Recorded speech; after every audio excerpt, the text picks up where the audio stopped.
आज एक ऐसे सेशन पर चर्चा करने के लिए जिस पर चर्चा इस समय शायद हर कोई व्यक्ति चाह रहा है, कर रहा है और नहीं भी चाह रहा है, तो आप जान लीजिए कि दुनिया में क्या क्या चल रहा है। इस बात को शुरू करूं इससे पहले एक शिक्षक और एक छात्र की भूमिका में जब भी कोई बातें होती हैं तो वो कुछ इस प्रकार से होती हैं। क्या अगर शिक्षक ने कुछ आपको पढ़ाया, आपका पेपर में वो एग्जाम में एज इट इज मिल गया, तो आपको शिक्षक पर विश्वास उत्पन्न हो जाता है कि हाँ, मैंने जो मेहनत की थी वो सही दिशा में गई, यानी तार्किक रूप से आपको उस व्यक्ति के ऊपर विश्वास हो जाता है। लेकिन आपने बिना मेहनत की, आपको शिक्षक ने कोई क्वेश्चन दे दिया कि बस यही आएगा, आपका वो अति विश्वास हो जाता है और उस अति विश्वास को जब आप परीक्षा में हूबहू देख लेते हैं तो आपको वो चमत्कार जैसा प्रतीत होने लगता है। साथियों, विश्वास, विश्वास से ऊपर अति विश्वास और अति विश्वास बिना तार्किकता के अंधविश्वास, कुछ उसी बीच में उलझी हुई है। यह है पूरी दुनिया की चमत्कारों की दुनिया। जब हम दुनिया में चमत्कार खोजने निकलते हैं कि चमत्कार क्या है, तो बस चमत्कार में अति विश्वास, अंधविश्वास और चमत्कार, ये तीनों शब्द एक दूसरे को पर्यायवाची से प्रतीत होते हैं। इंसान जिन्हें तार्किकता से परे मानता है उन्हें वो चमत्कार मानता है, विज्ञान उन्हें अंधविश्वास मानती है, क्योंकि जिसका जवाब खोजा नहीं गया है इसका अर्थ ये नहीं है कि वह चीज चमत्कार है। हो सकता है कि वैज्ञानिकों का ध्यान उस तरफ अभी ना गया हो। इसी बीच में एक बाबा फिलहाल के लिए सुर्खियों में है। नाम है उनका पंडित धीरेंद्र शास्त्री। इन्हें बागेश्वर धाम वाले बाबा के नाम से भी जाना जाता है। फिलहाल ये सुर्खियों में है क्योंकि इनके ऊपर विवाद है, वाद है, इनके ऊपर केस दर्ज कराने की चर्चा है। जिन्हें आप इस समय मेरे साथ सुर्खी मतलब यहां पे स्क्रीन पर देख रहे हैं, आप हैं बागेश्वर धाम वाले बाबा के पुजारी कहिए, प्रचारक कहिए, कथावाचक कहिए, पंडित धीरेंद्र शास्त्री। इनकी विशेषता है कि ये लोगों का चेहरा देखकर उनके मन की बात जान लेते हैं। ये लोगों को अपने पास बिठाकर इनके ऊपर कुछ ऐसी विशेष दैवीय शक्ति का आशीर्वाद है जिसके चलते ये सामने बैठे व्यक्ति के मन में क्या चल रहा है ये जान लेते हैं। और उसी जानने के क्रम के चलते इनके पक्ष में या इनके चाहने वालों की जो भीड़ है वो कुछ इस प्रकार के पांडालों में देखी जा सकती है। इन्हें जिस प्रकार से लोग चाहते हैं, आप यहां पर लोगों का हुजूम एक सागर के रूप में भरा हुआ देख सकते हैं। कहते हैं ना, चमत्कार को नमस्कार। तो शायद ये जो हाथ उठे हैं ये इसी चमत्कार को नमस्कार करने के लिए हैं। आप यहां पर देखें, आप यहां पर ये भीड़ जो देख रहे हैं, ये तस्वीरें हैं जो ये दर्शाती हैं कि बागेश्वर धाम वाले बाबा को पसंद करने वालों की संख्या या उनके चमत्कार को देखने वालों की संख्या हजारों में है। यहां पर मैं आपको ये म्यूट करके आवाज में इनके कुछ अंश दिखा रहा हूं। आवाज म्यूट इसलिए कर रही है ताकि यह सेशन बाद तक उपलब्ध रहे, इस आवाज में कोई कॉपीराइट इशू ना आ जाए, इसलिए मैं आपको यह वीडियो दिखा रहा हूं। इनके क्रियाकलापों को मैं अपनी तरफ से बोलता चल रहा हूं। आप यहां पर जिन्हें देख रहे हैं, पंडित धीरेंद्र शास्त्री, ये अपने द्वारा भीड़ में से इसी प्रकार से किसी व्यक्ति को नाम पुकार कर बुलाते हैं या जगह बताकर बुलाते हैं कि आप उस भीड़ में से चले आइए। ये इस प्रकार से, जैसे मान लीजिए कि इस बच्ची को भीड़ में से बुलाया गया, ये इस बच्ची की परेशानी को अपने इस कागज में लिख लेते हैं पहले ही, यानी कि ये जब यहां पर पहुंची हैं उसी समय इन्होंने अपने कागज में इसकी परेशानियों को यहां लिख लिया है। और यहां परेशानियां लिखने के पीछे यानी कि इनसे यह कंफर्म कराया जाता है कि क्या आपने हमारे यहां आने से पूर्व अपनी परेशानियां या आपके अंदर की जो बातें हैं वो किसी को बताई थी। ये स्वीकार करवाते हैं कि नहीं, नहीं बताई थी। और उसके बाद में जब ये यहां पर वो सारी बातें लिख देते हैं तो एक प्रकार से हर व्यक्ति जो पांडाल में बैठा है वो इस अचरज से पूर्ण हो जाता है कि ये कैसे संभव हुआ कि हजारों की भीड़ में से एक व्यक्ति को बुलाया, उस व्यक्ति के मन की बात कि उसके जीवन में उसके साथ क्या हुआ, उस जीवन में किस परेशानी से पीड़ित है, वो इन्होंने इस पत्र में लिख दी है। और फिर यह पत्र ये सार्वजनिक रूप से दिखा भी देते हैं कि हमने ये जानकारी आपके बारे में जुटा ली है। जैसे ही कोई व्यक्ति इस चीज को देखता है वो है स्वयं से इस बारे में काफी ज्यादा एक तरह से आश्चर्यचकित हो जाता है कि यार ये है क्या। ऐसा ही एक दृश्य आप और देख रहे हैं जिसमें ये अपने साथ में बैठे हुए किसी भी, जो भी इनके पास जानने के लिए लोग आते हैं उन्हें अपने साथ बुलाते हैं, उनके बारे में जानकारी अपने इस पत्र में लिखते हैं। पत्र में लिखी हुई बात को सार्वजनिक रूप से बोलकर सुनाते हैं कि भाई मुझे आपके बारे में ये बातें पता चली हैं। ऐसी ही तमाम घटनाएं हैं। जैसे एक वीडियो इनका काफी ज्यादा वायरल है, जिसमें से एक पत्रकार के द्वारा इनकी परीक्षा लेने का प्रयास किया गया, ऐसा इनके द्वारा स्वयं बताया गया। बागेश्वर धाम ये जो पंडित जी हैं, इनके द्वारा आप हनुमान जी के उपासक बताए जाते हैं और इन्हीं हनुमान जी की कृपा इनके ऊपर है, ऐसा ये स्वीकार करते हैं और अपने द्वारा इस पत्रकार को ये अपने इस पंडाल में बिठाकर सवाल जवाब करते हैं। पत्रकार से यह एक्सेप्ट करवाते हैं कि आप मेरी परीक्षा लेने आए थे, लेकिन आपके पिताजी का नाम यह है, आपके भाई साहब का मोबाइल नंबर यह है और मुझे ये सारी सूचनाएं आपके लिए स्वयं से पता चल गई हैं। इस बात से यह पत्रकार मतलब स्पीचलेस हो जाता है, जवाब रहित हो जाता है। इस प्रकार से यह भीड़ में बैठे हुए जो लोग हैं उन्हें अपनी अद्भुत कला का परिचय देते हैं और भीड़ खुश होकर के इनकी प्रशंसा में तालियां बजाती है। यह सब कुछ जो आपके सामने इस दृश्य में दिखाया और बताया जा रहा है, इसे आप एक शब्द में चमत्कार कह सकते हैं। साइंस की भाषा में आप इसे अंधविश्वास कहते हैं। क्यों? क्योंकि चमत्कार को स्वीकार नहीं करती है साइंस। वो ये मानती है कि नहीं, बस हमें केवल जवाब ही तो नहीं पता है, जिस दिन इसका जवाब पता चल जाएगा, अर्थात इसके बारे में रिसर्च हो जाएगी कि इन्हें कैसे पता चला, तो फिर ये उस दिन चमत्कार नहीं रह जाएगा। तो हम यही मानेंगे कि अभी यह अनरिसर्च्ड एरिया है। इसी केस में, इसी बीच में जितनी चर्चाएं हम इनकी करें, उसी केस में मैं आपको एक पुरानी कहानी भी यहां पर याद दिलाना चाहूंगा। एक काफी प्रसिद्ध तांत्रिक हुए थे भारत में और उन प्रसिद्ध तांत्रिक का जो रिश्ता था, जिनका नाम था चंद्रा स्वामी, उनका रिश्ता इतना अल्टीमेट था कि साहब उनसे प्रधानमंत्री खुद पूछने आते थे कि मेरा भविष्य क्या होगा। ये बहुत ही प्रसिद्ध स्वामी हुए चंद्रा स्वामी। इनकी तंत्र विद्या मतलब इनके ऊपर केस भी काफी चले हैं, इनकी कहानियां मैं अगर आपको बता दूंगा तो शायद आप इस किताब को पढ़ने के इतने इंटरेस्टेड ना हो। चंद्रा स्वामी और एक ऐसे ही एक और तांत्रिक हुए जिनका नाम है धीरेन्द्र ब्रह्मचारी। ये इनकी कहानियां आप ऐसे जान लो कि विदेशों से आने वाले नेता भी, बड़े बड़े राष्ट्र अध्यक्ष भी इनके पास अपनी जांच कराने आते थे कि हमारा भविष्य क्या होगा। इंडिया की कैबिनेट में तत्कालीन रूप से जो सरकारें चलती थी, उनमें ये जो तांत्रिक स्वामी है, चंद्रा स्वामी है, इन्हें जगह दी गई थी। चंद्रा स्वामी की कहानी में कभी डिटेल में आपके लिए लेकर आ जाऊंगा, लेकिन फिलहाल के लिए जब इस तरह के किस्से चल रहे हों तो भारत के इतिहास में भी क्या कभी ऐसी घटनाएं हुई हैं, उनके लिए मैं एक बुक आपको रिकमेंड कर रहा हूं जिसका नाम है बाबा एंड इंडियन पॉलिटिक्स। चलिए कहानी को थोड़ा विस्तार से बताते हैं। अगर बात करें हम जिनकी चर्चा अभी फिलहाल हो रही है, बागेश्वर धाम जी, इनका थोड़ा सा इतिहास जान करके आज की स्थिति तक इन्हें लेकर आएंगे और ये फिलहाल विवादों में क्यों है ये बताने का प्रयास करेंगे। साथियों, मध्य प्रदेश के अंदर एक जिला है, जिले का नाम है छतरपुर। छतरपुर के अंदर एक गांव है, उस गांव से ये बिलोंग करते हैं। गांव का नाम है गड़ा गांव। गड़ा गांव के अंदर फिलहाल स्थिति ऐसी है कि वहां जहां घर मात्र 300 के आसपास हैं, वहां पर 1200 से अधिक दुकानें खुल चुकी हैं। इन दुकानों पर प्रसादी वितरण से लेकर के इन दुकानों पर ट्रैवल डेस्क तक बनी हुई हैं। आपके आने जाने की व्यवस्था के लिए भी फिलहाल गड़ा गांव बहुत जबरदस्त तरीके से दर्शनीय हो रहा है। मध्य प्रदेश के छतरपुर में स्थित यह गड़ा गांव खजुराहो से मात्र 21 किलोमीटर दूर है। पत्रकारों की अगर बात माने तो खजुराहो, जो कि विश्व पटल पर एक दर्शनीय स्थल है, पर्यटन स्थल है, वहां पर इतनी भीड़ नहीं है इन दिनों जितनी गड़ा गांव छतरपुर में है। और उस भीड़ के पीछे का बड़ा कारण है पंडित धीरेन्द्र शास्त्री। इनके चमत्कारों को लोग देखने के लिए इनके दिव्य दरबारों में यहां उपस्थित होते हैं। दिव्य दरबारों में उमड़ी हुई भीड़ की तस्वीरें भी हम आपको दिखाएंगे और यहां की प्रक्रिया भी आपको बताएंगे कि यहां क्या होता है। मजेदार बात यह है कि यहां पर दुकानों की संख्या हजारों में पहुंच चुकी है। यहां के हर गांव वासी की तरफ से जो पत्रकारों ने जानकारी यहां से ली, मीडिया में जो प्रकाशित हुई, गांव वाले बहुत खुश हैं क्योंकि उनको यहां आ रहे श्रद्धालुओं की वजह से प्रतिदिन पैसे कमाने का अवसर मिल रहा है।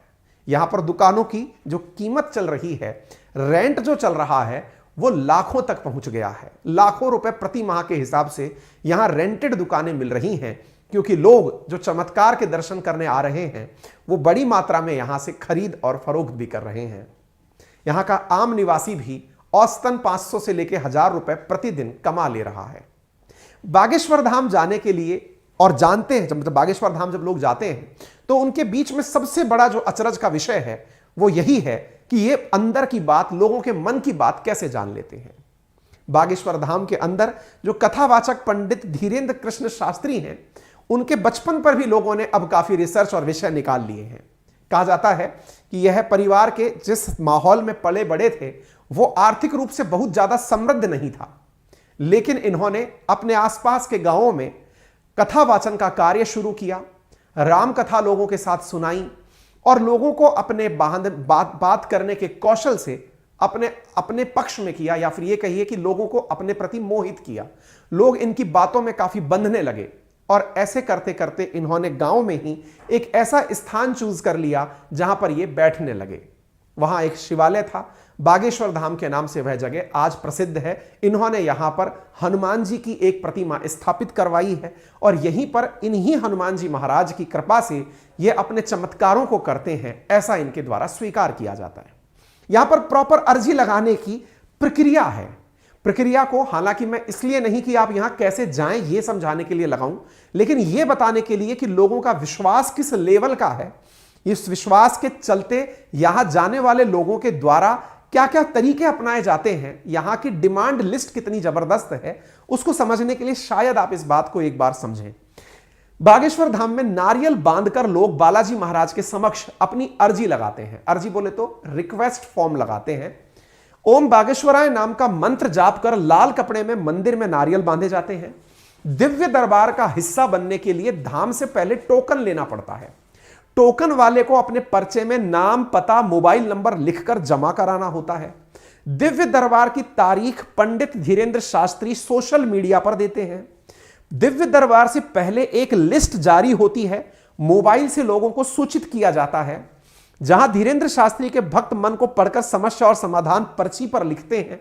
इसके बाद बागेश्वर धाम की पेशी करना अनिवार्य होता है, यानी आपकी समस्या का समाधान हो गया, अब आपको धाम के अंदर चक्कर लगाकर अपनी बातें यहां पर हर बार देने आना होता है। यानी आपको कहा गया है कि मंदिर आपको आते रहना है तो आपको आते रहना है, इसी को पेशी कहा गया है।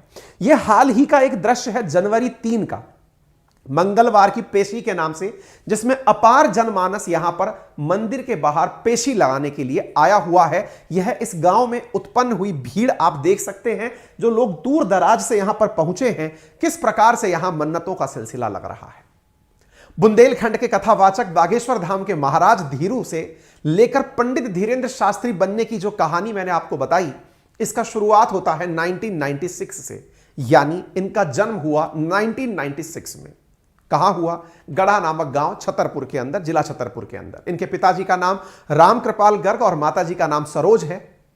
इनके एक भाई और एक बहन है और ये अपने कथा की शुरुआत लोगों के बीच में बहुत ही साधारण तरीके से किए हैं।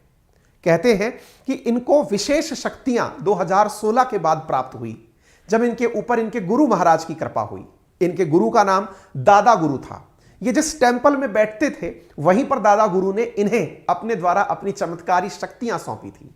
दादा गुरु भी इसी प्रकार लोगों को देखकर उनके मन की बात जान लेते थे। आज यही काम बागेश्वर धाम भी कर रहे हैं। भागवत कथा का वाचन हो या राम कथा का वाचन हो, ये दूर दराज के क्षेत्रों में करने जाते हैं। तो उम्मीद है अब तक आप अगर नहीं भी जानते थे कि कौन है बागेश्वर धाम, कहां है, क्या करते हैं, कौन है पंडित धीरेन्द्र शास्त्री, तो शायद आपको एक बेसिक आइडिया इनका लग गया होगा। YouTube पर इस समय ये कब जबरदस्त तरीके से वायरल है, लोग इनकी चर्चाएं कर रहे हैं।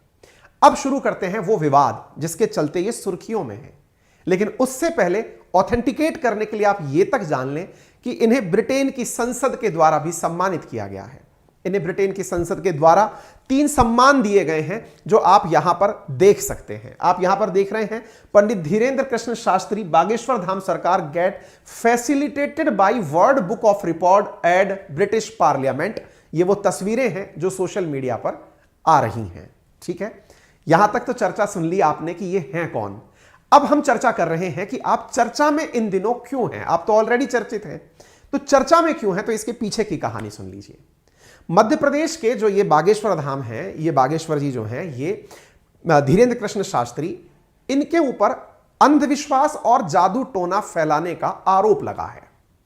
आरोप किसने लगाया, क्यों लगाया, अब मैं वो भी आपको बताऊंगा।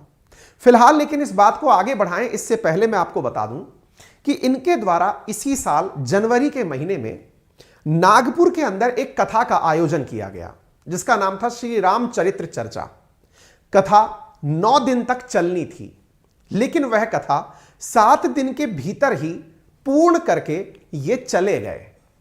9 दिन की कथा को 7 दिन के भीतर पूर्ण करके चले जाने पर जो कहानी निकल कर आई, जो कि इनके ना चाहने वालों ने या फिर इनके खिलाफ जांच चाहने वालों ने निकाली, जो कि इस समय समाचार पत्रों में या समाचार मीडिया जगत में चल रही है, वो ये है कि एक संस्था के द्वारा जो कि अंधविश्वास को दूर करने का कार्य करती है, जिसका नाम है अंधश्रद्धा उन्मूलन समिति, उस अंधश्रद्धा उन्मूलन समिति के द्वारा श्याम मानव नामक व्यक्ति के द्वारा, जो कि अंधश्रद्धा उन्मूलन समिति के इस समय कार्यकर्ता हैं, नेता हैं, उनका कहना है कि हमने नागपुर में जब कथा आयोजित हुई थी उस समय पंडित जी को चैलेंज दिया था कि वे 10 लोगों को जो हमारे द्वारा बताए गए हैं, उन 10 लोगों को उनका भविष्य बता दें या उनसे जुड़ी हुई जानकारी बता दें, तो हम उन्हें 30 लाख रुपए का इनाम देंगे।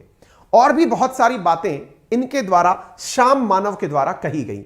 मैं इस विषय को और डिटेल में बताऊंगा, लेकिन फिलहाल के लिए मामला शुरू कहां से हुआ बस इतना जान लीजिए कि इनके द्वारा नागपुर में कथा का आयोजन था, जिसकी तस्वीरें बागेश्वर धाम ऑफिशियल के द्वारा साझा की गई।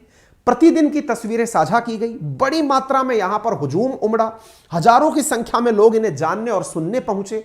इवन इतनी भीड़ तक रही कि 10 जनवरी के दिन तो रात 2 बजे तक दरबार लगा, जिसमें सैकड़ों की संख्या में लोग उपस्थित रहे। स्वयं माननीय मंत्री नितिन गडकरी जी इनका आशीर्वाद प्राप्त करने पहुंचे और उन्होंने अपने द्वारा खुद ऑफिशियल ट्वीट करके कहा कि हम इनके साथ में प्रवचन में उपस्थित रहे और आशीर्वाद लिया। महाराष्ट्र के उप मुख्यमंत्री देवेंद्र फडणवीस जी भी आशीर्वाद लेने पहुंचे और उनकी तस्वीर भी यहां पर बाहर आई। यानी कि नागपुर के अंदर हो रहा यह कार्यक्रम काफी ज्यादा बड़े स्केल पर हुआ। इन्होंने अब मंच से इस प्रकार की मांग भी उठाई कि रामायण को राष्ट्रीय ग्रंथ घोषित करें, तभी भारत हिंदू राष्ट्र बनेगा। अपनी इस प्रकार की मांगों के कारण ये काफी सुर्खियों में भी रहते हैं। तो फिर मामला क्या है? मामला यही है कि ये जब इस प्रकार का आयोजन कर रहे थे तो इस आयोजन की एक तिथि निर्धारित हुई थी।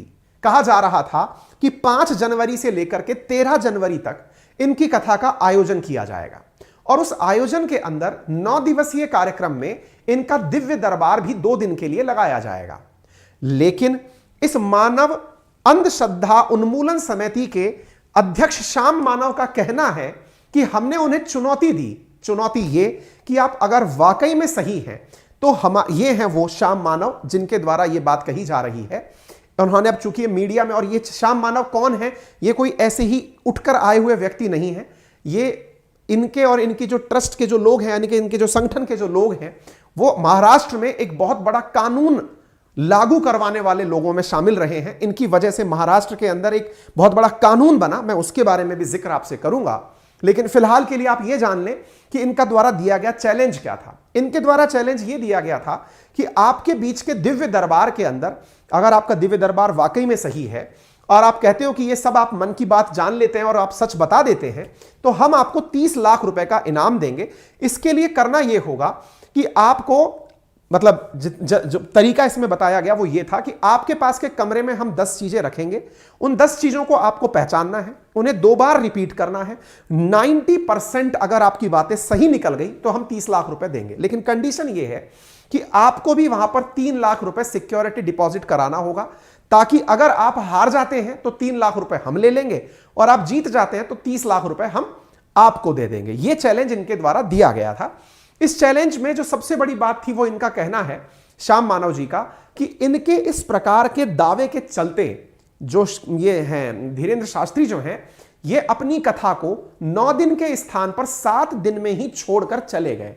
यानी 2 दिन पूर्व ही ये अपनी कथा को समाप्त करके चले गए। इन्होंने चैलेंज स्वीकार नहीं किया और इस वजह से मीडिया में यह बात उठने लगी कि क्या ये घबरा कर चले गए, क्या इन्होंने चैलेंज स्वीकार नहीं किया, और तमाम तरह की बातें मीडिया में आने लगी। तो जो विवाद इन दिनों निकल कर आया है वो ये है अंधश्रद्धा उन्मूलन समिति के द्वारा इनके ऊपर लगाया गया आरोप कि आपके द्वारा कोई चमत्कार नहीं दर्शाया जाता।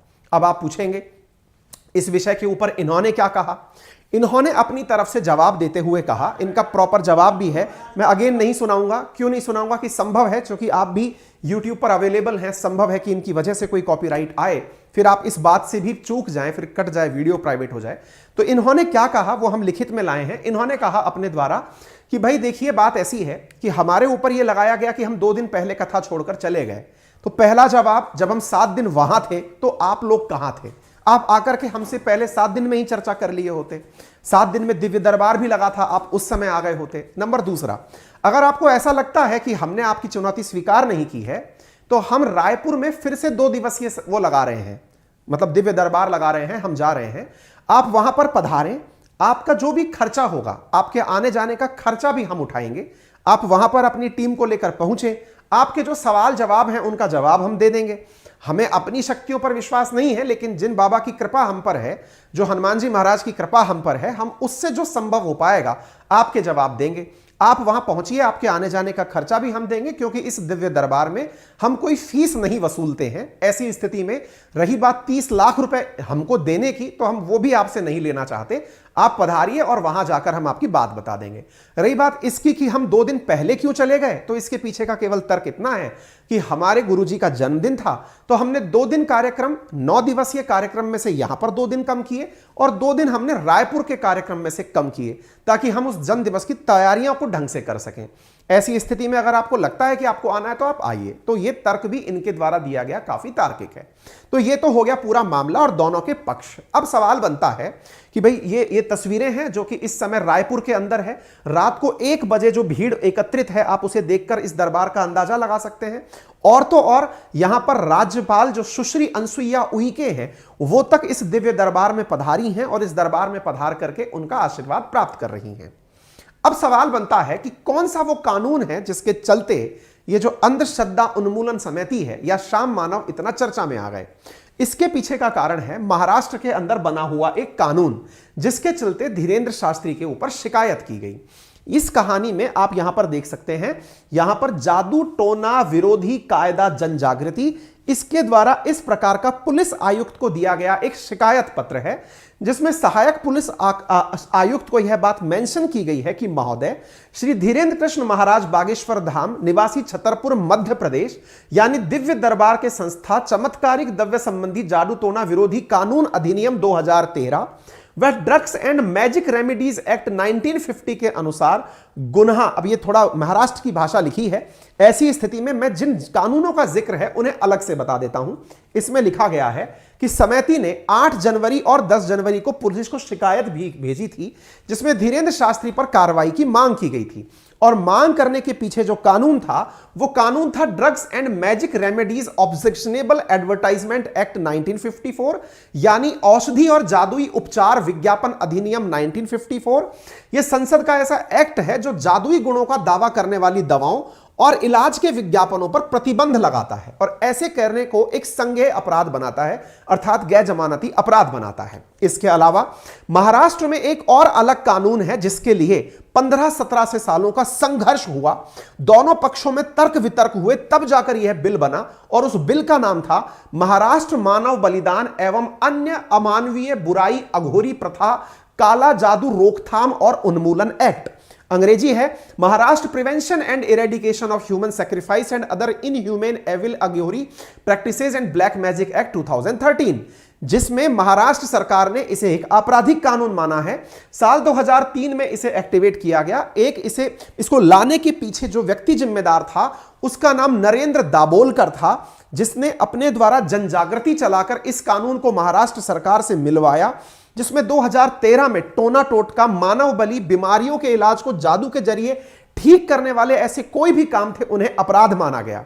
हालांकि इस नरेंद्र दाभोलकर नामक व्यक्ति का बहुत विरोध हुआ और विरोध के लिए आप इससे अंदाजा लगा सकते हैं कि इस कानून में जो प्रावधान डाले गए थे, उसमें कुछ क्लॉज ऐसे थे कि यदि कोई भी व्यक्ति इस प्रकार का कोई कार्य करता है तो उस व्यक्ति को अलग अलग अपराधों के तहत आइडेंटिफाई करके कम से कम 6 महीने और अधिकतम 7 साल तक की सजा दिलवाने का प्रावधान था। साथ ही 5,000 से लेकर 50,000 रुपए तक के जुर्माने का प्रावधान रखा गया। बिल का विरोध शुरू हुआ, लोगों ने विरोध किया कि इस प्रकार से यह केवल लोगों की आस्था को चैलेंज करने का एक तरीका है। जिसके चलते नरेंद्र दाभोलकर इस व्यक्ति की हत्या हुई। ध्यान से सुन लीजिएगा। और जो आज मैं आपको अंधश्रद्धा उन्मूलन समिति की बात कर रहा हूं, यह नरेंद्र दाभोलकर के द्वारा बनाई गई ही समिति थी। इन व्यक्ति की गोली से हत्या हुई। अभी तक किसी भी हत्या करने वाले को सजा प्राप्त नहीं हुई है। ये श्याम मानव नामक जो व्यक्ति हैं, ये भी इसी संस्था से बिलोंग करते हैं। दाभोलकर की हत्या 20 अगस्त 2013 को बिल तैयार करने वाले प्रमुख प्रचारक नमन दाभोलकर सुबह टहलने निकले थे, वहीं उनकी गोली मारकर हत्या कर दी गई। हालांकि हत्या के बाद प्रदर्शन और उग्र हो गए, बिल को पारित करने की मांग और बढ़ गई। हत्या के 4 दिन बाद महाराष्ट्र सरकार ने विधेयक को अध्यादेश का रूप दिया और मंजूरी दी, और अध्यादेश दिसंबर 2013 तक रहा। इसके बाद राज्य विधानसभा के शीतकालीन सत्र में पेश करके इस पर कानून बनाया गया। आप इससे अंदाजा लगा लीजिए कि दाभोलकर के शूटरों में से एक आरोपी को गिरफ्तार किया गया था। सजा अभी तक किसी को भी नहीं हुई है। अब जवाब है श्याम मानव क्या बोले। श्याम मानव ने कहा है कि वो रायपुर नहीं जाएंगे। नहीं जाएंगे, इसके पीछे का उनका अपना तर्क हो सकता है। मैंने आपके साथ क्या किया, मैंने आपको आज के सेशन में यह बताया कि बागेश्वर धाम कौन है, धीरेंद्र शास्त्री कौन है, दाभोलकर कौन है, श्याम मानव कौन है, मतलब विवाद क्या है। मैंने आपको अपनी तरफ से एक भी पक्ष या विपक्ष अपनी राय का नहीं दिया। क्या सही क्या गलत यह आपका विवेक है, आपका विश्वास है। मैं आपके विश्वास को प्रश्न चिन्ह खड़ा करने वाला कोई भी नहीं होता, क्योंकि मैंने मसला केवल आपको यह बताने का किया था कि मामला क्या है। आपकी क्या राय है उसको बताने के लिए आप फ्री हैं, और राय बताने के लिए तरीका है हमारा कमेंट बॉक्स। जब सेशन पूर्ण हो जाए तो आप अपने कमेंट के माध्यम से हमें अपनी राय जरूर बताएं कि आप क्या सोचते हैं, क्योंकि आपकी बात जानना भी बहुत ज्यादा जरूरी है। एक छोटी सी गुजारिश है, यदि आप एक छोटा सा कष्ट करके हमारे चैनल को सब्सक्राइब कर लें, जो कि बगल में रेड बटन दिया गया है जिसका कोई चार्ज नहीं लगता, आप उसे क्लिक करके सब्सक्राइब कर दें, तो इससे हमारा इस प्रकार के सेशंस को करने का मोटिवेशन, उत्साह और हिम्मत बढ़ती है। अगर आप चाहते हैं कि ऐसे सेशंस हम करें, हम आप तक सारी चीजें समझाने के लिए कम समय में ज्यादा अच्छा प्रयास करें, तो आप सेशन को सब्सक्राइब करें। वीडियो पसंद आया है, आपने अगर अच्छा लगा है तो इसे लाइक का करने का भी कष्ट कर लें। अपने सभी साथियों के साथ इसे जरूर साझा करें।